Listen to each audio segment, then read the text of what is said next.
Chapter 2. Jonas watched as his father poured a fresh cup of coffee. He waited. "You know," his father finally said, "every December was exciting to me when I was young, and it has been for you and Lily too, I'm sure. Each December brings such changes." Jonas nodded. He could remember the Decembers back to when he had become, well, probably a 4. The earlier ones were lost to him, but when he observed them each year, and he remembered Lily's earliest Decembers. He remembered when his family received Lily, the day she was named, the day that she had become a 1. The ceremony for the 1s was always noisy and fun. Each December, all the new children born in the previous year turned 1, one at a time. There were always 50 in each year's group, if none had been released. They had been brought to the stage by the nurturers, who had cared for them since birth. Some were already walking, wobbly on their unsteady legs. Others no more than a few days old, wrapped in blankets, held by their nurturers. "I enjoy the naming," Jonas said. His mother agreed, smiling. "The year we got Lily, we knew, of course, that we'd receive our female, because we'd made our application and been approved. But I'd been wondering and wondering what her name would be. I could have sneaked a look at the list prior to the ceremony," Father confided. "The committee always makes the list in advance, and it's right there in the office at the nurturing center. As a matter of fact," he went on, "I feel a little guilty about this, but I did go in this afternoon and looked to see if this year's naming list had been made yet. It was right there in the office, and I looked up number 36. That's the little guy I've been concerned about, because it occurred to me that it might enhance his nurturing if I could call him by a name, just privately, of course, when no one else is around." "Did you find it?" Jonas asked. He was fascinated. It didn't seem a terribly important rule, but the fact that his father had broken a rule at all awed him. He glanced at his mother, the one responsible for adherence to the rules, and was relieved that she was smiling. His father nodded. "His name, if he makes it to the naming without being released, of course, is to be Gabriel. So I whisper that to him when I feed him every 4 hours, and during exercise and playtime, if no one can hear me. I call him Gabe, actually," he said and grinned. Gabe.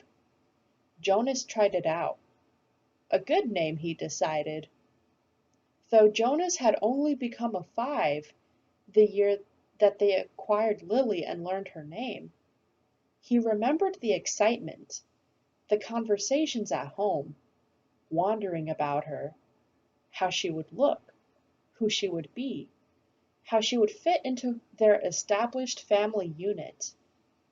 He remembered climbing the steps to the stage with his parents, his father by his side that year, instead of with the nurturers, since it was the year that he would be given a child of his own. He remembered his mother taking the new child, his sister, into her arms, while the document was read to the assembled family units. "New child 23, the namer had read. "Lily." He remembered his father's look of delight, and that his father had whispered, "She's one of my favorites. I was hoping for her to be the one." The crowd had clapped, and Jonas had grinned. He liked his sister's name. Lily, barely awake, had waved her small fist. Then they had stepped down to make room for the next family unit.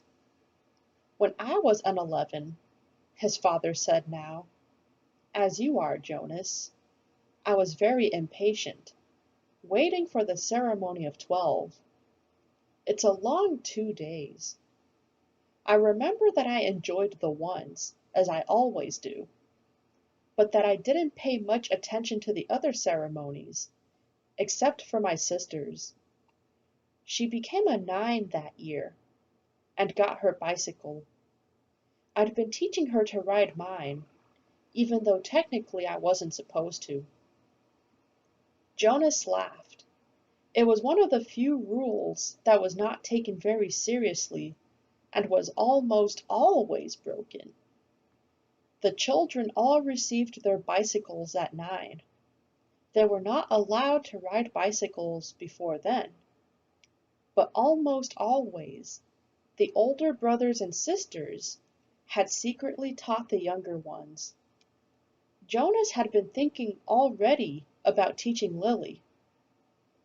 There was talk about changing the rule and giving the bicycles at an earlier age. A committee was studying the idea. When something went to a committee for a study, the people always joked about it. They said that the committee members would become elders by the time the rule change was made. Rules were very hard to change. Sometimes, if it was a very important rule, unlike the one governing the age for bicycles, it would have to go eventually to the receiver for a decision. The receiver was the most important elder. Jonas had never even seen him that he knew of. Someone in a position of such importance lived and worked alone. But the committee would never bother the receiver with a question about bicycles. They would simply fret and argue about it themselves for years, until the citizens forgot that it had ever gone to them for study. His father continued, "So I watched and cheered when my sister Katya became a 9 and removed her hair ribbons and got her bicycle," father went on. "Then I didn't pay much attention to the 10s and 11s. And finally, at the end of the second day, which seemed to go on forever, it was my turn. It was the ceremony of 12. Jonas shivered. He pictured his father, who must have been a shy and quiet boy, for he was a shy and quiet man, seated with his group, waiting to be called to the stage. The ceremony of 12 was the last of the ceremonies, the most important. I remember how proud my parents looked, and my sister too, even though she wanted to be out riding the bicycle publicly. She stopped fidgeting and was very still and attentive when my turn came. "But to be honest, Jonas," his father said, "for me there was not the element of suspense that there is with your ceremony, because I was already fairly certain of what my assignment was to be." Jonas was surprised. There was no way, really, to know in advance. It was a secret selection made by the leaders of the community, the committee of elders, who took the responsibility so seriously that there were never even any jokes made about assignments. His mother seemed surprised too. "How could you have known?" she asked. His father smiled his gentle smile. "Well, it was clear to me, and my parents later confessed that it had been obvious to them too, what my aptitude was. I had always loved the new children more than anything. When my friends in my age group were holding bicycle races, or building toy vehicles, or bridges with their construction sets, or all the things I do with my friends, Jonas pointed out, and his mother nodded in agreement. I always participated, of course, because as children, we must experience all of those things. And I studied hard in school, as you do, Jonas. But again and again, during free time, I found myself drawn to the new children. I spent almost all of my volunteer hours helping in the nurturing center. Of course, the elders knew that from their observation. Jonas nodded. During the past year, he had been aware of the increasing level of observation. In school, at recreation time, and during volunteer hours, he had noticed the elders watching him and the other 11s. He had seen them taking notes. He knew, too, that the elders were meeting for long hours with all of the instructors that he and the other 11s had had during their years of school. So I expected it, and I was pleased, but not at all surprised when my assignment was announced as nurturer, Father explained. Did everyone applaud, even though they weren't surprised? Jonas asked. Oh, of course. They were happy for me, that my assignment was what I wanted most. I felt very fortunate, his father smiled. Were any of the 11s disappointed your year? Jonas asked. Unlike his father, he had no idea what his assignment would be, but he knew that some would disappoint him. Though he respected his father's work, nurturer would not be his wish, and he didn't envy laborers at all. His father thought, no, I don't think so. Of course, the elders are so careful in their observations and selections. I think it's probably the most important job in our community, his mother commented. My friend Yoshiko was surprised by her selection as doctor, Father said, but she was thrilled. And let's see, there was Andre. I remember when we were boys, he never wanted to do physical things. He spent all the recreation time he could with his construction set, and his volunteer hours were always on building sites. The elders knew that, of course. Andre was given the assignment of engineer, and he was delighted. Andre later designed the bridge that crosses the river to the west of town, Jonas's mother said. It wasn't there when we were children. There are very rarely disappointments, Jonas. I don't think you need to worry about that, his father reassured him. And if there are, you know there's an appeal process. But they all laughed at that. An appeal went to a committee for study. I worry a little about Asher's assignment, Jonas confessed. Asher's such fun, but he doesn't really have any serious interests. He makes a game out of everything. His father chuckled. You know, he said, I remember when Asher was a new child at the nurturing center, before he was named. He never cried. He giggled and laughed at everything. All of us on the staff enjoyed nurturing Asher.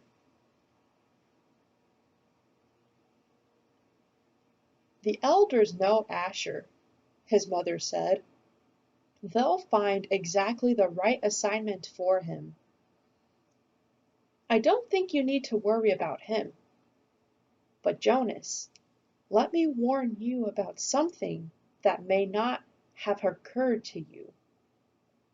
I know I didn't think about it until after my ceremony of 12. What's that? Well, it's the last of the ceremonies, as you know. After 12, age isn't important. Most of us even lose track of how old we are as time passes, though the information is in the Hall of Open Records, and we could go and look it up if we wanted to.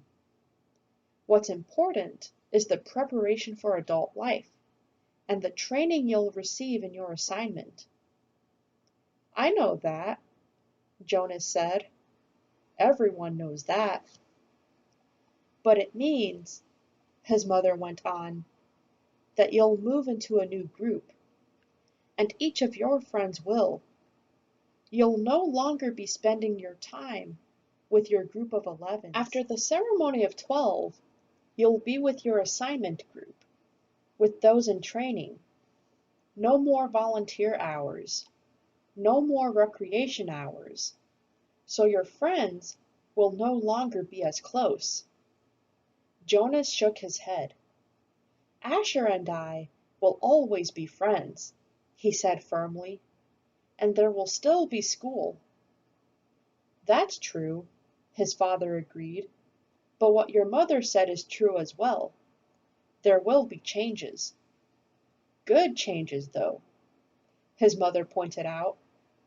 After my ceremony of 12, I missed my childhood recreation. But when I entered my training for law and justice, I found myself with people who shared my interests.